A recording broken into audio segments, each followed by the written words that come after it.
closer to it or what, but it looks like a rotating light around it, like a frisbee type thing, and it's going around it. On the ground, air traffic controllers scan their radar screens. Air Shuttle 5959, that's a negative, sir. I don't have anything out in front of you at 12 to 1 o'clock. But the pilot of a nearby plane also chimes in. We can see a clear, relatively solid cloud deck below us. And this is definitely a distinct whitish, well, it's looking a little red and greenish light sort of pulsating, and it is constant. It's not a beacon. Suddenly, the pilot of Flight 5959 is forced to take evasive action.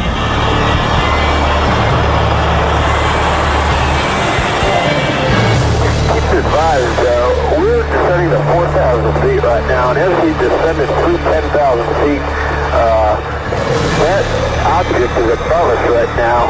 It is not on the ground. It's about 10,000 feet. Okay, sir, we're checking on it right now. I still don't have anything out in front of you at all.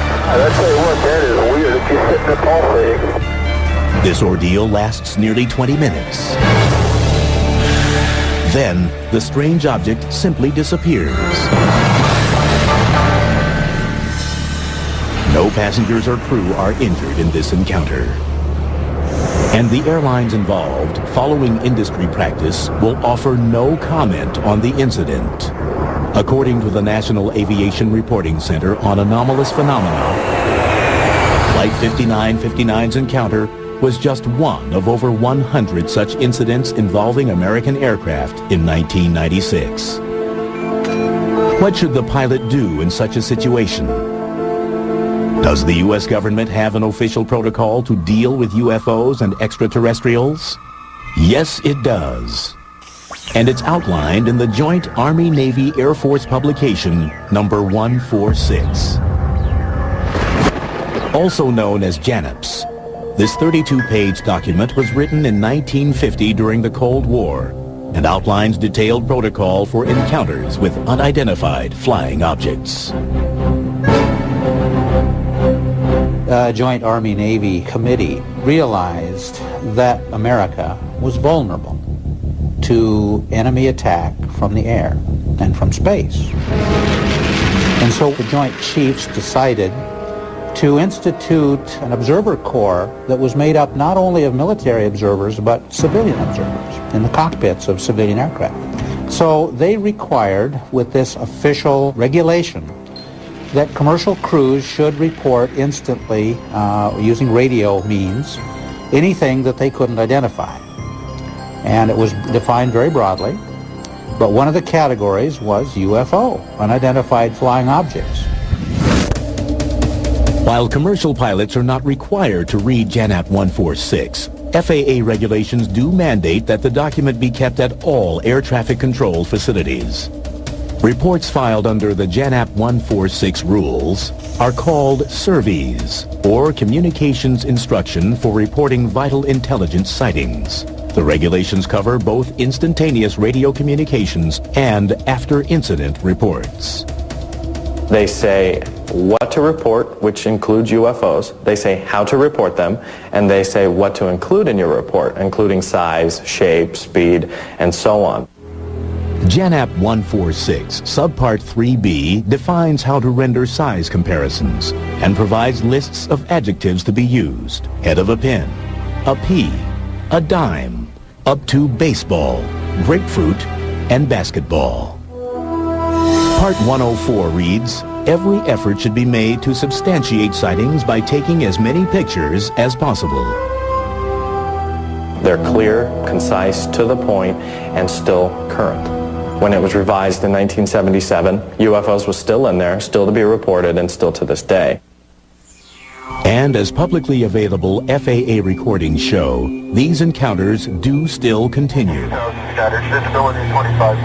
According to the regulations, pilots must explain exactly what they see, even when what they see defies explanation. My view of pilots is that they're very high credibility witnesses. They're calm, cool, and collected. They know what they're doing. They're not given to foolishness and hysteria, and that I would listen very carefully to something that a pilot told me. Not subject to the Freedom of Information Act, and they completely 100% deny any existence of UFO records. In fact, in one letter, NORAD tried to tell me they didn't even know what JANAP 146 was. And in JANAP 146, in black and white, says NORAD as the retrieval agency for these UFO reports. The other thing about JANAP 146 has to do with penalties that you would incur if you were to report this through non-official channels. These penalties were severe. They included imprisonment and I think a $10,000 fine. Mighty big incentive to keep your mouth shut. And many believe there are also other forces that limit pilots from making any reports of UFOs. I think there's tremendous pressure just in society in general that discourages people from bringing up things that are considered paranormal, UFOs, flying saucers being one of them. This breeds secrecy. Secrecy breeds distrust. That generates more pressure in this terrible, kind of cycle. To many researchers in the field, this silence is likely a result of what seems to be the primary goal of U.S. government policy on UFOs: secrecy. It seems clear from a lot of the government discussions of the problem of contact that they wouldn't make this known to the public if it happened. The general attitude of the government about not only about UFOs but many other things is just to play it safe and not tell the public what's going on. But many outside the government are increasingly certain that to play it safe, we need a detailed plan to deal with the UFO potential. When we return, if a fake radio broadcast can set off a panic, just imagine what a real alien invasion would do.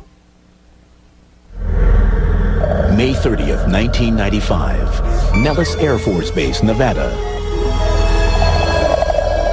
August 24th, 1990. Greifswald, Germany. July 6th, 1995. Tirana, Albania. Many researchers believe that with the increasing number of UFO sightings, it is just a matter of time before an irrefutable alien encounter happens. In that case, what plans do we have for dealing with them? What if the aliens are hostile, intent on conquering us? How will people react? A dress rehearsal for just such a scenario took place in 1938 during a radio broadcast to the eastern United States. Ladies and gentlemen, I have a grave announcement to make. Incredible as it may seem, those strange beings who landed in the Jersey farmlands tonight are the vanguard of an invading army from the planet Mars.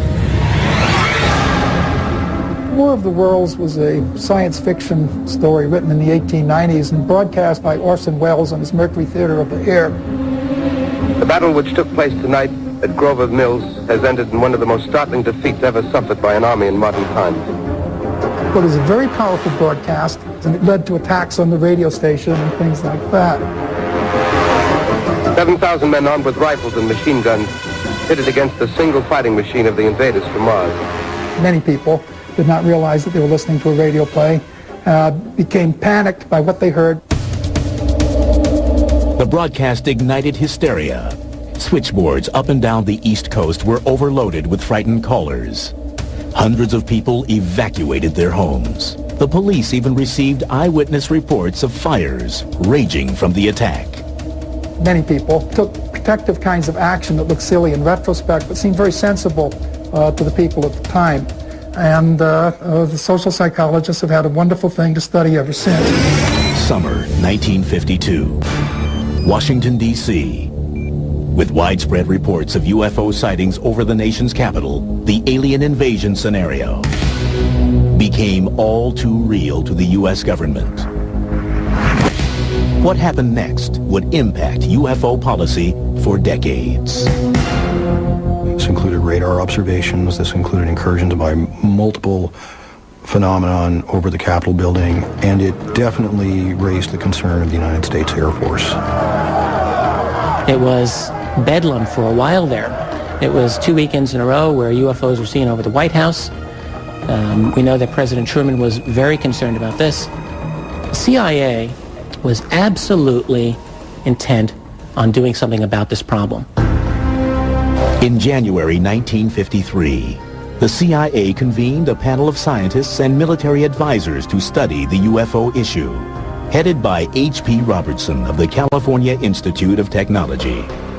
While the Robertson panel unanimously concluded that UFOs posed no direct threat to national security, the panel did suggest a plan for dealing with them.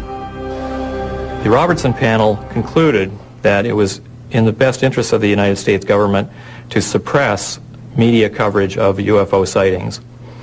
And to do that, they recommended a number of standard propaganda methods. They wanted, first of all, to use ridicule to cast the subject into disrepute. And this was in the context of a training program that they wanted to put out, an educational campaign which would involve two components, training and debunking. They use the word debunking, and they actually say that the mass media should be employed by the national security apparatus of the United States to control the way the UFO subject was presented. United States UFO policy would continue to evolve. Evidence of this would be found in a report hidden in top-secret files of the Federal Archives for more than 30 years. Known in the UFO community as the Brookings Report, it was prepared for both NASA and the United States Congress.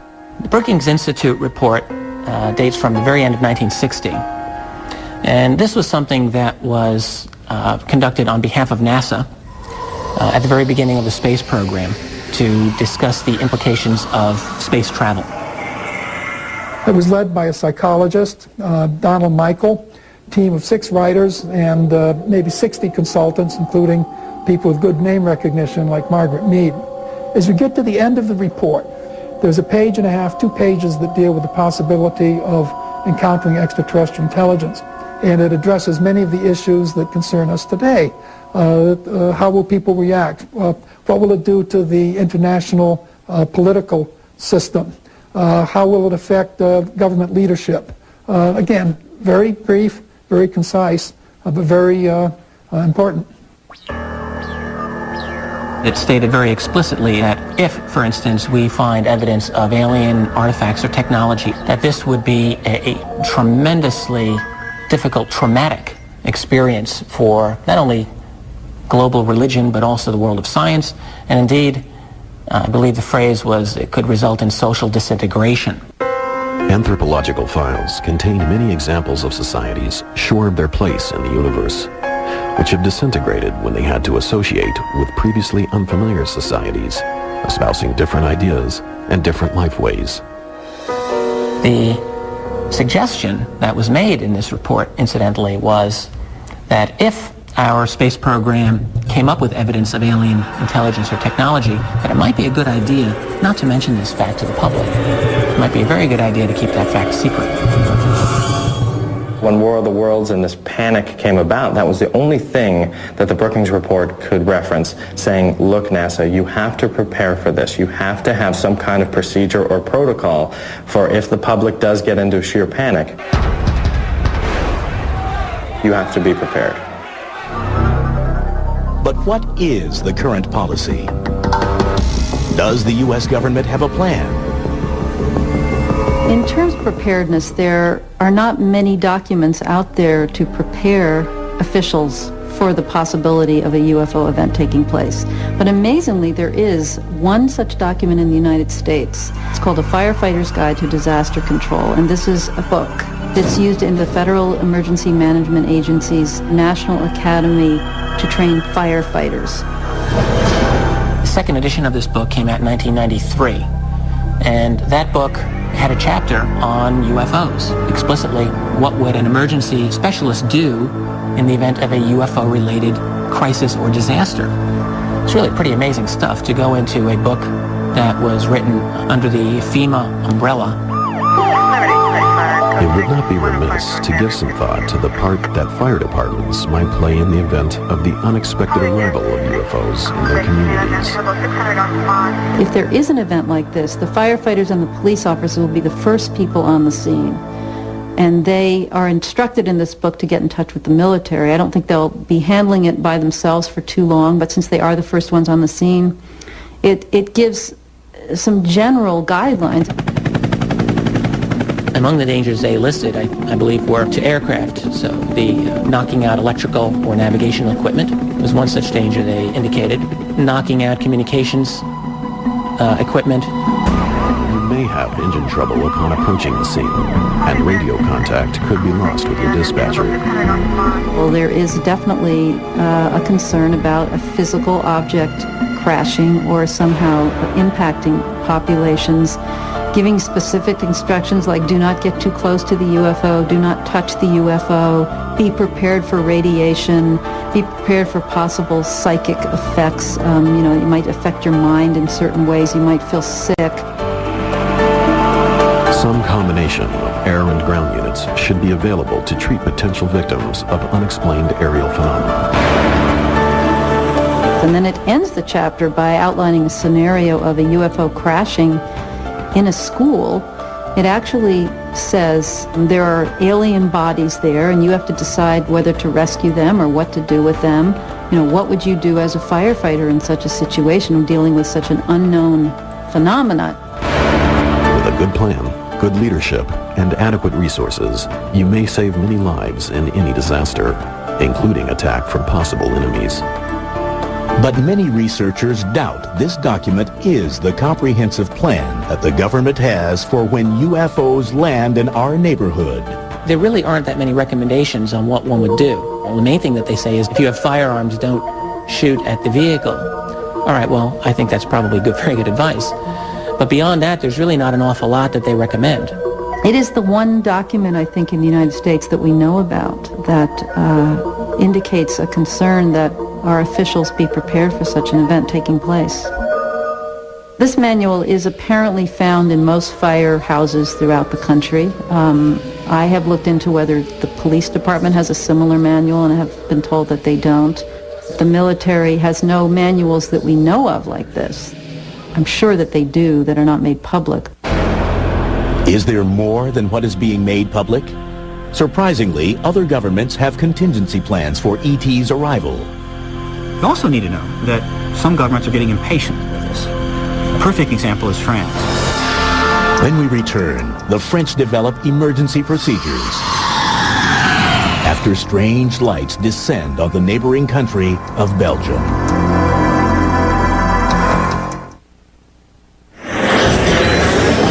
Belgium, November 29th, 1989. Policemen on patrol outside the city of Eupen see a mysterious triangular object with blinding lights hovering over a field. For the police officers, it is the beginning of a 3-hour journey tracking the UFO across the countryside. For Belgium, it is the beginning of a nearly 2-year-long wave of UFO sightings. The significant wave of sightings over Belgium in particular in 1989 and 1990 of triangular aircraft have yet to be identified to this day. On that first night, the police are swamped with telephone calls from 150 witnesses. Soon, sightings of the Eupen Triangle, as it comes to be called, are reported throughout the country. The UFO phenomena there results in an unprecedented level of cooperation between various government agencies and private UFO investigators. Some consider the actions taken in Belgium a model for developing a plan to deal with other UFO incidents.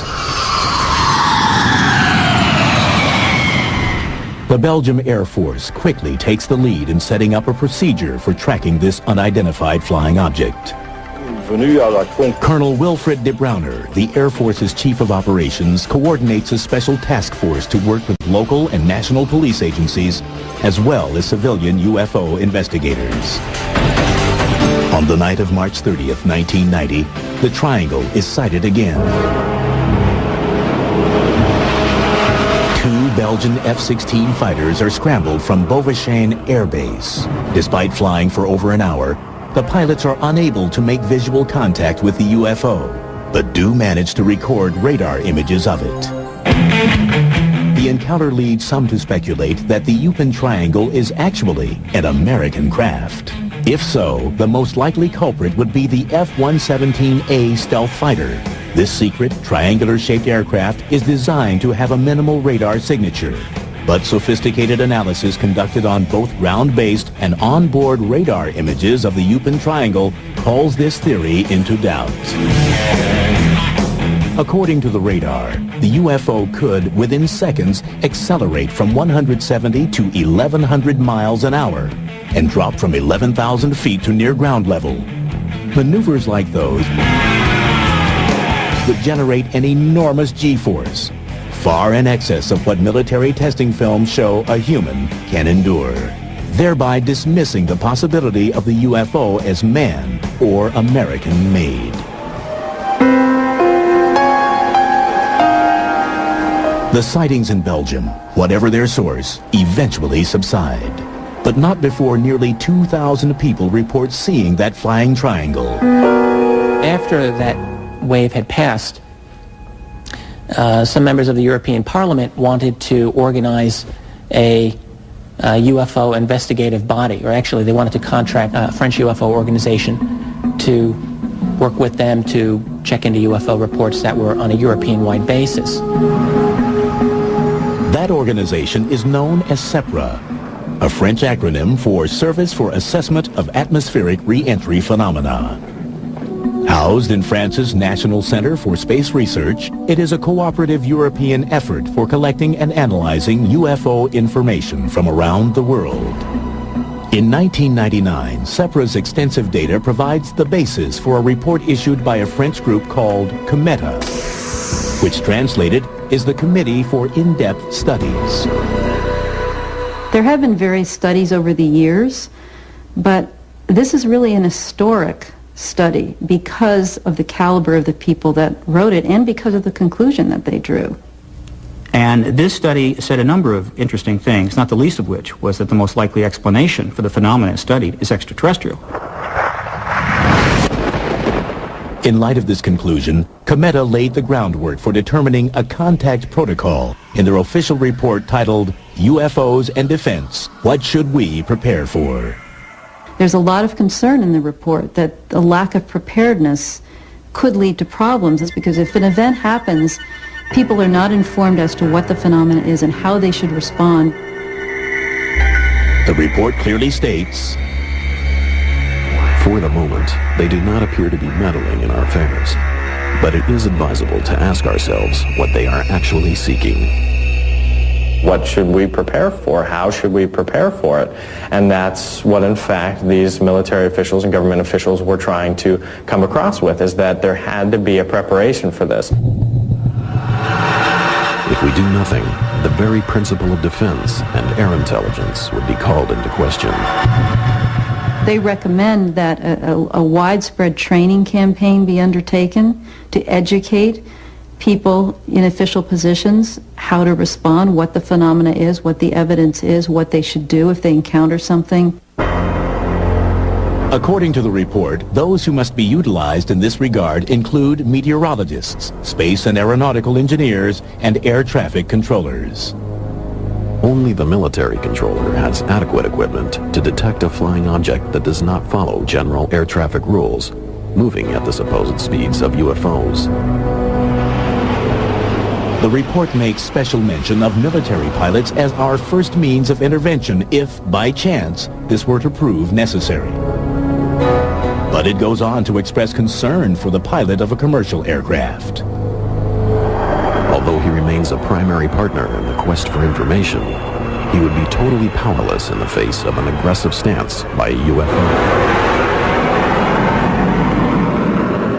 One must be on guard against any instinctive self-defense reaction that could be easily interpreted as a provocation.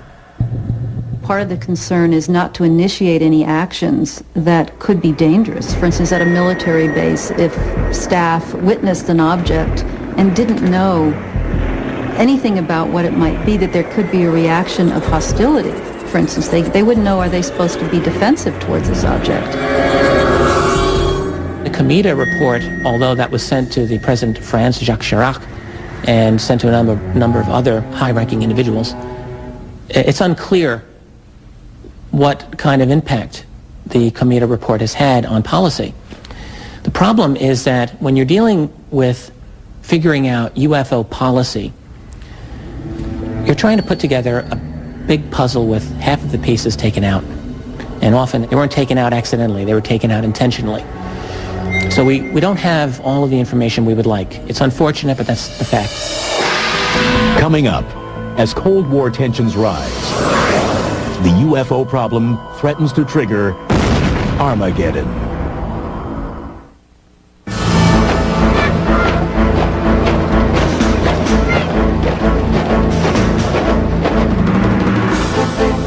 The Cold War. Across the U.S. and the Soviet Union, missile detection systems stand vigilant, tracking all incoming objects, ready to unleash an awesome counterstrike should the unthinkable ever happen.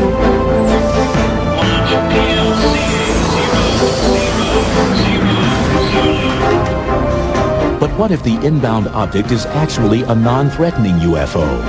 Might fear of the unknown inadvertently trigger Armageddon? In 1971, just such a scenario was envisioned and planned for. In September of 1971, there was a nuclear agreement between the United States and the Soviet Union. There was one interesting part of that agreement which dealt with the need to be aware of unidentified objects for either country that would, possibly cause an alert status to go off. The historic agreement on measures to reduce the risk of outbreak of nuclear war covers a number of scenarios. Article 3 of the agreement states, the parties undertake to notify each other immediately in the event of detection by missile warning systems of unidentified objects, if such occurrences could create a risk of outbreak of nuclear war between the two countries. But the meaning of unidentified object has raised interest in some quarters. Now, it is not necessarily the case that an unidentified object would mean a UFO in the sense that we understand that. However, I think it's undeniable that an unidentified object would very probably also refer to true UFOs. But of course, you have to remember, all of these documents, whenever we're dealing with UFOs, they're so carefully worded that, nothing explicit really is said. Article 6 of the agreement details the notification procedure for these incidents. For transmission of urgent information, the parties shall make primary use of the direct communications link between the governments of the United States of America and the Union of Soviet Socialist Republics. But to use the direct communications link, the information first has to get to the highest levels of the U.S. government. And a protocol for making that happen also exists. Air Force Manual 10-206, most recently updated in June 2001, gives the primary reporting instructions for that branch of the military, which mans the country's missile detection system. Compliance with these reporting instructions is mandatory. Chapter 3 details operational status reports, referred to as OPREP 3. The highest priority in the OPREP 3 structure is given to reports denoted by the flag words Pinnacle Nuke Flash, indicating events which risk the outbreak of nuclear war.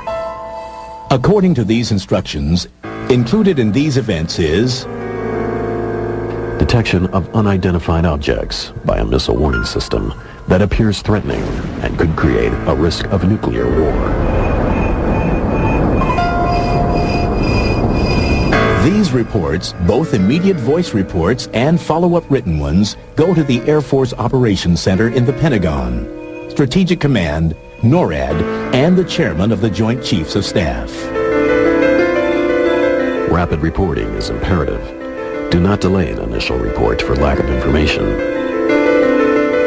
Due to the extremely time-sensitive nature of the Pinnacle Nuke Flash report, transmit these voice reports no later than 5 minutes after learning of the event.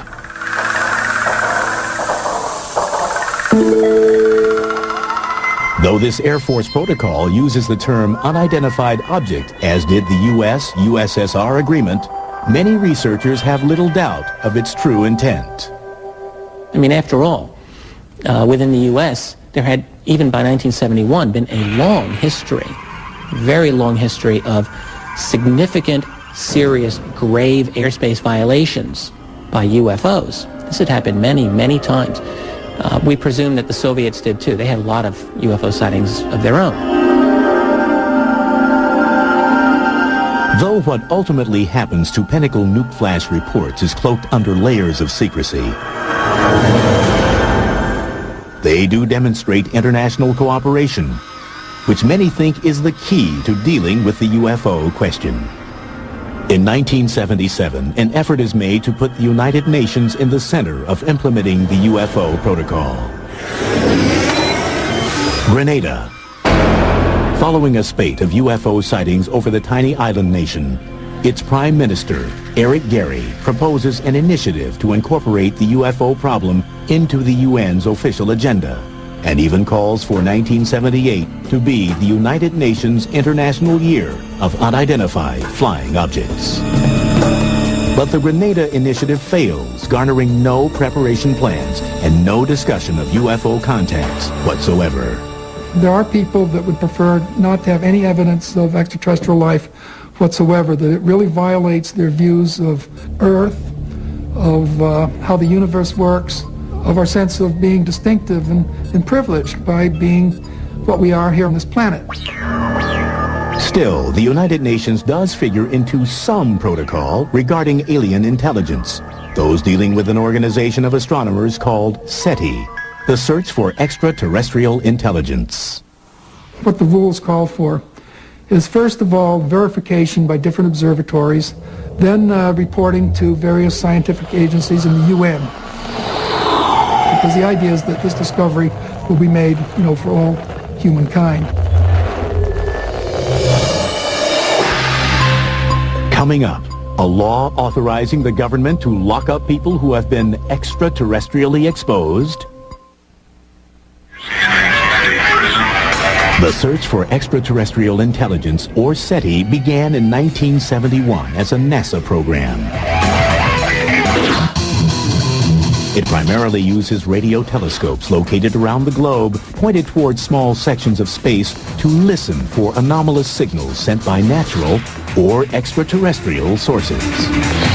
SETI's kind of a fun program. Astronomers have told me that the odds aren't real high that we'll find anything out there, but I think it's a good idea. If we listen, we might hear something. If we don't listen, we definitely won't hear anything.